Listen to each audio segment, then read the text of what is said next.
আসসালামু আলাইকুম, কি অবস্থা সবার? আশা করি সবাই অনেক বেশি ভালো আছো। তো এই ভিডিওতে তোমরা গুচ্ছ ভর্তি পরীক্ষায় যেই দুইটা সাবজেক্টে বাধাগ্রস্ত হবা সেই দুইটা বিষয় নিয়ে আলোচনা করব। অর্থাৎ আমরা ফিজিক্স এবং কেমিস্ট্রি এই দুইটা বিষয় নিয়ে আলোচনা করব। তো ফিজিক্সের এবং কেমিস্ট্রিতে তোমরা যদি দেখো বিগত বছরের বা আমাদের রিসেন্ট যে প্রশ্ন পরীক্ষাগুলো হয়ে গেল সেখানে কিন্তু ফিজিক্স প্রশ্নগুলো যথেষ্ট বাধাইছে বা আটকানোর মতো প্রশ্ন করছে। কেমিস্ট্রিতেও কিন্তু একটু কনসেপচুয়াল প্রশ্ন ঢোকাই দিছে। তো গুচ্ছতে প্রতি বছরে কিন্তু ফিজিক্স এবং কেমিস্ট্রি যথেষ্ট কনসেপচুয়াল প্রশ্ন থাকে। এখানে দেখবা থিওরি প্রশ্ন খুবই কম থাকে, ম্যাথমেটিক্যাল টার্ম এবং কিছু ইম্পর্টেন্ট কনসেপচুয়াল প্রশ্ন কিন্তু দিয়ে দেয়। ঠিক আছে, তো তোমাকে যদি আটকানো পারে সেক্ষেত্রে কিন্তু ফিজিক্স কেমিস্ট্রিটা আটকাই দিতে পারবে খুব সহজে। তো তোমার খুব ভালো মতো একটা প্রিপারেশন থাকতে হবে ফিজিক্স এবং কেমিস্ট্রিতে। তো তুমি কিন্তু নতুন করে আর শুরু করার কিছু নাই, তুমি এতদিন যা পড়ছো, যে কনসেপ্টগুলো পড়ছো সেগুলো থেকে প্রশ্ন আসবে, একটু ঘুরাই দিতে পারে, একটু প্রশ্নের ভাষাগত একটু চেঞ্জ থাকতে পারে। ঠিক আছে, তো প্রশ্ন তোমাকে এখন চিনতে হবে যে কেমন টাইপের প্রশ্ন আসতে পারে বা কি ধরনের প্রশ্ন আমাকে সলভ করলে আমি গুচ্ছ ভর্তি পরীক্ষায় গিয়ে একটু ভালো করতে পারবো। তো লাস্ট মোমেন্টে এসে জাস্ট রিভিশন প্যাটার্নটা কিভাবে দিবা সেটা নিয়ে আলোচনা করবো এই ভিডিওতে। তো সবাই সম্পূর্ণ ভিডিও দেখবা, ইনশাল্লাহ ভালো মতো বুঝতে পারবা তোমার ফিজিক্স এবং কেমিস্ট্রি প্রিপারেশন কেমন হওয়া উচিত। দেখো, প্রথমেই যে বলে থাকি যে আমাদের প্রথম যে প্রশ্ন যদি দেখলাম, যদি আমরা প্রশ্ন যদি অ্যানালাইসিস করি বা প্রশ্ন যেভাবে আসতে পারে, তোমরা এখানে থিওরি প্রশ্ন পাবা। ফিজিক্সের কথা বলি, এখানে আমরা ফিজিক্স নিয়ে কথা বলতেছি। ফিজিক্সে তোমরা কি পাবা? থিওরি প্রশ্ন পাবা প্লাস ম্যাথমেটিক্যাল টার্মগুলো পাবা। ঠিক আছে, তো এখানে গুচ্ছে যদি আমরা দেখি, গুচ্ছের বিগত বছরের প্রশ্নগুলা বা গুচ্ছ অধিভুক্ত যে জাস্টের প্রশ্নগুলা এবং মাওলানা ভাসানীর প্রশ্নগুলা, বিজ্ঞান ও প্রযুক্তির যে প্রশ্নগুলো যদি দেখি, সেখানে কিন্তু এই যে ম্যাথমেটিক্যাল পার্টগুলো কি থাকে, এখানে কিন্তু একটু বেশি থাকে, তুলনামূলকভাবে একটু বেশি থাকে। এবং থিওরি যেগুলো থাকে, থিওরিগুলো কিন্তু যথেষ্ট কনসেপচুয়াল থিওরি থাকে। ঠিক আছে, যথেষ্ট কনসেপচুয়াল থিওরি থাকে। তো যদি প্রশ্ন যে এমন থাকে, প্রশ্ন ট্রিকিগুলো থাকে, তো ফিজিক্স এবং কেমিস্ট্রি যখনই প্রশ্ন একটু ট্রিকি করবে, একটু কনসেপচুয়াল করবে, তখনই কিন্তু কাটমার্কটা কমে যায়। তো কাটমার্ক কমে যাওয়া, একদম শেষের দিকে থেকে সাবজেক্ট পাওয়া আর তোমার যে পছন্দের যে সাবজেক্ট, এটা কিন্তু ভিতরে অনেক কিছু পার্থক্য আছে। তো তোমার যদি পছন্দের সাবজেক্টটা তুমি যদি পেতে চাও, তাহলে তোমাকে অবশ্যই ফিজিক্স এবং কেমিস্ট্রিতে একটা ভালো মার্ক তুলতে হবে। ঠিক আছে, তুমি দেখবে যে কিছু কিছু সাবজেক্টে ফিজিক্সে শর্ত দেওয়া থাকবে, কেমিস্ট্রিতে শর্ত দেওয়া থাকবে, যেমন অ্যাপ্লাইড কেমিস্ট্রি, ফার্মেসি বা তোমার যে ট্রিপল সিএসসি, কিছু কিছু ভার্সিটিতে তোমার কিন্তু শর্ত দেওয়া থাকবে। তো সেই ক্ষেত্রে কিন্তু ফিজিক্স কেমিস্ট্রির মার্কটা তোমার জন্য গুরুত্বপূর্ণ। তো ফিজিক্সের প্রিপারেশনটা, থিওরি পার্টটা যদি তুমি দেখতে চাও, তো থিওরি পার্ট থেকে কী পড়া দরকার? থিওরি পার্টে তোমাদের জন্য সূত্র, মাত্রা এবং বৈশিষ্ট্য টাইপের যে প্রশ্নগুলো আছে, যদি আমরা থিওরি নিয়ে কথা বলি, থিওরি নিয়ে তোমাদের একটু সাজেশন দিই, থিওরি নিয়ে তোমরা আসলে কী পড়বা। ঠিক আছে, থিওরি নিয়ে কেমন প্রশ্নগুলো আসে, তো এখান থেকে বেশিরভাগ প্রশ্ন তুমি দেখবা যে গ্রাফ, তোমরা হচ্ছে সূত্র, মাত্রা এগুলো তো মাস্ট দেখতে হবে। ঠিক আছে, সূত্র, মাত্রা এগুলো তো তোমাকে দেখতে হবে। তো এগুলোর পাশাপাশি কোনটা কার সমানুপাতিক ধর্ম, কোনটা কার সমানুপাতিক এবং ব্যস্তানুপাতিক যে সম্পর্কগুলো আছে সেগুলো তোমাদের দরকার। ঠিক আছে, সেগুলো তোমাদের দেখতে হবে, এই জিনিসটা দেখতে হবে। এবং বৈশিষ্ট্য টাইপের যে প্রশ্নগুলো আছে, বৈশিষ্ট্য সূচক, ঠিক আছে, ফিজিক্স থেকে অনেক কিছু বৈশিষ্ট্য সূচক প্রশ্নগুলো আছে না, যেমন সরলদোলকের বৈশিষ্ট্য বা সন্নিহিত একটা কণা থাকলে তার বৈশিষ্ট্য কেমন, এই যে টাইপের বৈশিষ্ট্য যে প্রশ্নগুলো আছে, এগুলো তোমার থিওরি পার্টের জন্য দেখতে হবে। ঠিক আছে, তো অনেক সময় কিন্তু একটা সূত্র তোমাকে দিয়ে দেবে, সূত্রের যে ব্যবহার, ঠিক আছে, সূত্রের যে ব্যবহার, যে এই যে একটা জিনিস, একটা রাশি কমাইলে আরেকটা রাশি কেমন পরিবর্তন হবে, যে আমাদের সমানুপাতিক ব্যস্তানুপাতিক ধর্মগুলো, এগুলো দেখতে হবে। তো প্রত্যেকটা সূত্র যখন তুমি দেখবা, তো সূত্রের অন্তর্ভুক্ত যে রাশিগুলো আছে, ভেরিয়েবলগুলো আছে, তার সাথে কিভাবে চেঞ্জ হচ্ছে এটাও তোমাকে বুঝতে হবে। ঠিক আছে, তো এর পাশাপাশি গ্রাফ থেকে মাঝে মাঝে প্রশ্ন এসে থাকে। এই গ্রাফ থেকে প্রশ্ন থেকে দেখবা যে অনেক সময় দেখবা ই এবং পি স্কোয়ার এর গ্রাফটা কেমন হবে, বা ই এবং পি এর গ্রাফ কেমন হবে। তো এই যে এই টাইপের গ্রাফ সেগুলো আছে বইতে, অর্থাৎ অ্যাডমিশনে আসার মতো যে গ্রাফগুলো, সেই গ্রাফগুলো দেখবা এই থিওরি পার্টের জন্য। এবং ম্যাথমেটিক্যাল যে পার্টগুলো আছে, ম্যাথমেটিক্যাল পার্ট, তো এই যে ম্যাথমেটিক্যাল পার্টে তুমি যদি ভালো করতে চাও, তো এখান থেকে জাস্ট কথা একটাই, তোমাকে যথেষ্ট এনাফ কোশ্চেন ব্যাংক তোমাকে সলভ করতে হবে। ঠিক আছে, কোশ্চেন ব্যাংক সলভ না করলে তুমি এখানে ম্যাথমেটিক্যাল টার্মে ভালো করতে পারবো না। দেখো, ফিজিক্সে আমরা 9-10 থেকে শুরু করে 11-12 পরীক্ষা দিচ্ছি, সেখানে কিন্তু বইতে বা ক্লাসে আমরা কনসেপ্টগুলো শিখি, বাট কনসেপ্টগুলো যদি ভালো মতো আয়ত্ত রাখতে চাই, সেক্ষেত্রে আমাদের কিন্তু ম্যাথ বেশি বেশি করতে হয়। ঠিক আছে, তো এখানে তোমাদের বইতে কি দেওয়া আছে, কনসেপ্ট আলোচনা করা আছে, বাট তোমাকে প্রশ্নের ওই কনসেপ্টে তোমাকে যথেষ্ট পরিমাণে প্র্যাকটিস করতে হবে। তো প্র্যাকটিস তুমি কই থেকে করবা? প্র্যাকটিস করতে হবে কোশ্চেন ব্যাংক থেকে।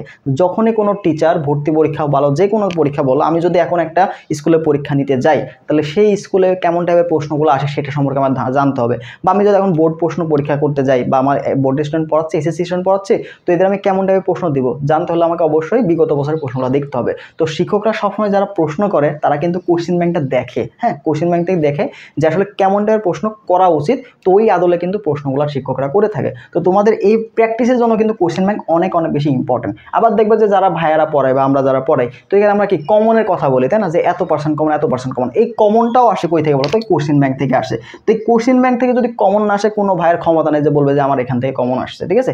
কোশ্চেন ব্যাংক থেকে কোনো কমন আসে নাই, দেখবে যে কোনো কমনই নাই, কেউ বলতে পারবে না যে আমার এখান থেকে কমন আসছে, ঠিক আছে। যেমন ঢাবি ফিজিক্সের যদি কথা বলো, সেই ক্ষেত্রে কি প্রশ্ন ঘুরাই দিছে, কোনো কমন নাই। তো প্রশ্ন ব্যাংক কমন আসলে কোশ্চেন ব্যাংক থেকে কমন আসবে, তাছাড়া অন্য কোথাও থেকে কমন আসবে না, ঠিক আছে। তো যতটুকু কমন আসতে পারে সেটা আমাদের কোশ্চেন ব্যাংক তোমাকে এখানে ভালো একটা সাপোর্ট দিবে। তো কোশ্চেন ব্যাংক অনেক সময় তোমরা সব কিছু পড়তে পারবে না, তো কী কী পড়বা কোশ্চেন ব্যাংক থেকে, অ্যাটলিস্ট এটা কিন্তু সর্বনিম্ন পর্যায়ে বলতেছি, যত পারো বেশি পড়বা। অ্যাটলিস্ট তোমরা জিএসটি যে কোশ্চেন ব্যাংক আছে না, বিগত 4 বছর জিএসটি কোশ্চেন ব্যাংক, এবং আমাদের যে বিজ্ঞান ও প্রযুক্তির যে ভার্সিটিগুলো আছে, বিজ্ঞান ও প্রযুক্তি, ঠিক আছে, বিজ্ঞান ও প্রযুক্তির প্রশ্নগুলো আছে না, এই প্রশ্নগুলো তোমরা একটা ভালো করে সলভ করবা। এবং বিজ্ঞান ও প্রযুক্তির মধ্যে কিন্তু আমাদের দেখতেছো এবার মাওলানা ভাসানী এবং জাস্ট কিন্তু দায়িত্ব থাকতেছে, ঠিক আছে। তো মাওলানা ভাসানী তোমাদের মাওলানা ভাসানী MBSTU, ঠিক আছে। তারপর হচ্ছে আমাদের যে জাস্ট আছে এবং আমাদের যে NST অর্থাৎ নোয়াখালী বিজ্ঞান ও প্রযুক্তি, এই প্রশ্নগুলো ভালো করে দেবে, কারণ নোয়াখালী বিজ্ঞান ও প্রযুক্তি কিন্তু আলাদা করে পরীক্ষা নিচ্ছে না তোমাদের সাথে হচ্ছে। তো যাই হোক, এখানকার প্রশ্নগুলো একটু ভালো করে দেখবা, এখানের প্রশ্নগুলো একটু ভালো করে সলভ করার চেষ্টা করো। যদি এটা কি সর্বনিম্ন পর্যায়ে, যদি তুমি সময় পাচ্ছ না একদম, সেই ক্ষেত্রে তুমি জাস্ট জিএসটি কোশ্চেন ব্যাংক, বিজ্ঞান প্রযুক্তিগুলো প্রশ্ন ভালো করে দেখবা। আর যদি তোমার হাতে সময় থাকে পর্যাপ্ত, সেই ক্ষেত্রে গুচ্ছে যে প্রশ্ন ব্যাংকটা আছে এটা খুব ভালো মতো সলভ করবা, ঠিক আছে। তো এখন ইয়ার ওয়াইজ প্রশ্ন সলভ করবে না, যে কোনো প্রশ্ন তুমি সলভ করো যেখানে এই ইউনিভার্সিটির প্রশ্নগুলো তোমার দেওয়া আছে, ঠিক আছে। এই ইউনিভার্সিটির প্রশ্ন বারবার এতগুলো কেনার দরকার নেই, যেটা আছে, যে বইটা আছে ওই বইটা একটু ভালো করে সলভ করলেই মোটামুটি কভার হয়ে যাবে, ঠিক আছে। তো যদি আরও এক্সট্রা পড়তে চাও, সেই ক্ষেত্রে তোমরা কি করতে পারো, এখানে ভার্সিটি কয়েন্টের প্রশ্নগুলো আছে না, আমাদের ভার্সিটি এ ইউনিটের কোশ্চেন ব্যাংক, এটা একটু ভালো করে করবা, ঠিক আছে। ভার্সিটি এ ইউনিট, এখান থেকে কি করবা, ঢাবির প্রশ্নগুলো দেখবা, রাবির প্রশ্নগুলো দেখবা, এছাড়া জাবির প্রশ্নগুলো দেখবা। এই 3টা ইউনিভার্সিটির প্রশ্নগুলো একটু ভালো করে দেখে যাবা, ঠিক আছে। এই 3টা ইউনিভার্সিটির প্রশ্নগুলো দেখে যাবে এবং তোমাদের রিসেন্ট যে এগ্রিতে যে প্রশ্নগুলো আসছে না, এই প্রশ্নগুলো দেখবা। তো এই 4টা ইউনিভার্সিটির প্রশ্নগুলো তোমরা ভার্সিটি এ ইউনিট থেকে দেখে নিবা, ঠিক আছে। কি দেখবা, ঢাবি, রাবি, জাবি, এগ্রি এবং গুচ্ছ দ্বিভুক্ত পাশাপাশি বিজ্ঞান প্রযুক্তি প্রশ্নগুলো ভালো করে দেখবা। তো আবারও বলছি, ফিজিক্স পার্টে যদি ভালো করতে চাও, তোমাকে যথেষ্ট পরিমাণে MCQ সলভ করতে হবে, যথেষ্ট পরিমাণের প্যাটার্ন তোমাকে বুঝতে হবে এবং অনেক টাইপের প্রশ্ন তোমাকে সলভ করতে হবে। তাছাড়া তুমি ফিজিক্সে এখানে ভালো মার্ক তুলতে পারবে না, প্রশ্ন ঘুরাই দিলে তুমি একদম ফাঁকা, ঠিক আছে। এটা কিন্তু আমি আগে থেকেই তোমাকে সাবধান করে দিচ্ছি। তো ফিজিক্স প্রিপারেশনগুলো এইভাবে নাও, ঠিক আছে। তো আমাদের কিন্তু model test, final model test আজকে থেকে শুরু হয়ে যাবে। আজকে কিন্তু আমাদের ফিজিক্স প্রথম পত্র পেপার ফাইনাল এক্সাম আছে রাত 9টা থেকে। তো যারা এখনও মডেল টেস্টে যুক্ত হয় না, আমাদের সাথে অনেক স্টুডেন্ট যুক্ত হয়ে গেছে, যারা যুক্ত হয় নাই দ্রুত আমাদের হোয়াটসঅ্যাপ নম্বরে যোগাযোগ করো, ঠিক আছে। আমাদের যে প্রশ্নগুলো আমরা দিচ্ছি, প্রশ্নগুলো সবগুলো বাছাই করে দেওয়া হচ্ছে, এই যে প্রশ্ন ব্যাংকগুলো, ভার্সিটির প্রশ্ন ব্যাংকগুলো, ঠিক আছে, বিজ্ঞান প্রযুক্তি মূল বই সবগুলো মিলাই কিন্তু ইম্পর্টেন্ট 100টা করে প্রশ্ন আমরা সিলেক্ট করতেছি। তো সবগুলো 100 মার্কের পরীক্ষা হবে। তো 100টা সব ইম্পর্টেন্ট প্রশ্নগুলো নিয়ে কিন্তু এক্সামগুলো হবে, ঠিক আছে। তার পাশাপাশি আমরা কিছু ম্যারাথন ক্লাস অলরেডি কিন্তু তোমরা দেখতে বা আমাদের চ্যানেলে কিন্তু মাওলানা ভাসানীর যে 19-20 সেশনের প্রশ্নগুলো সলভ করছে, প্রত্যেকদিন এইভাবে কিন্তু ক্লাস আপলোড হবে, ঠিক আছে। তো রিভিশন ম্যারাথন ক্লাস কিন্তু থাকবে এই কোর্সে, এটা আলটিমেটলি ফ্রি থাকবে। তুমি এক্সামের জন্য আসলে মেনলি ভর্তি হও। এখানে আমরা গুরুত্বপূর্ণ টপিক অ্যানালাইসিস যেগুলো আছে সেগুলো কিন্তু অলরেডি দিচ্ছি তোমাদের। তো টপিক অ্যানালাইসিসগুলো তোমাকে শেষ মুহূর্তে সেই অল্প সময়ের মধ্যে কীভাবে সাজেশন পড়বা সেটা তোমাকে সাহায্য করবে। প্রশ্ন ব্যাংকের PDF কিন্তু দিয়ে দিচ্ছি, যাদের প্রশ্ন ব্যাংক নাই তারাও কিন্তু এখানে হেল্প হবে। অর্থাৎ গুচ্ছের জন্য শেষ মুহূর্তে যা লাগবে সব কিন্তু গুছাই দেওয়া হচ্ছে। মাত্র 99 টাকায় 18টা এক্সাম পাবা। তো দ্রুত হোয়াটসঅ্যাপ নাম্বার দিয়ে যোগাযোগ করে ফেলো। তো আমরা এবার রসায়নের ক্ষেত্রে বলি। তো ফিজিক্সে যা বললাম এর বাইরে মোটামুটি প্রশ্ন আসে না, এগুলো একটু ভালো করে দেখবা, ঠিক আছে। তুমি এখন এই মুহূর্তে এগুলো দেখারই সময় পাবা, তোমার হাতে এত বেশি সময় নাই।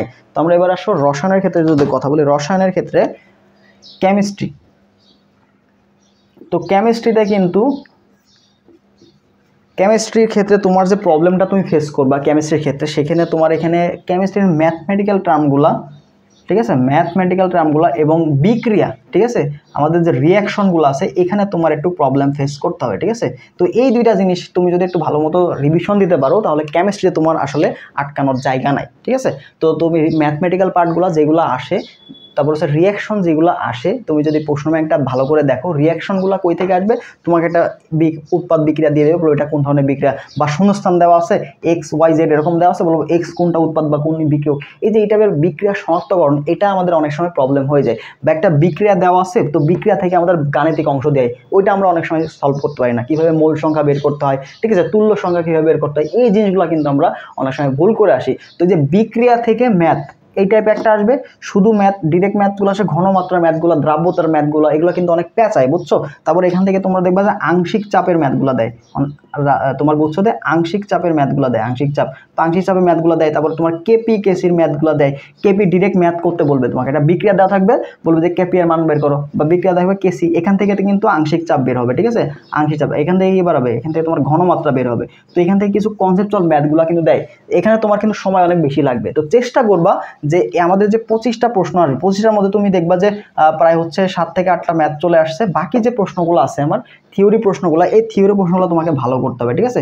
অর্থাৎ এখানকার যে থিওরি প্রশ্ন, তুমি যদি ফিজিক্সে কেমিস্ট্রি থিওরি পার্টগুলো বা ডিরেক্ট যেগুলো ম্যাথ নাই, একটু পেঁচানো কম, হ্যাঁ, ডিরেক্ট কনসেপ্ট থেকে আসে, এই প্রশ্নগুলো তুমি যদি ভালো করতে পারো তাহলে কেমিস্ট্রি তুমি একটা ভালো মার্ক তুলবা, ঠিক আছে।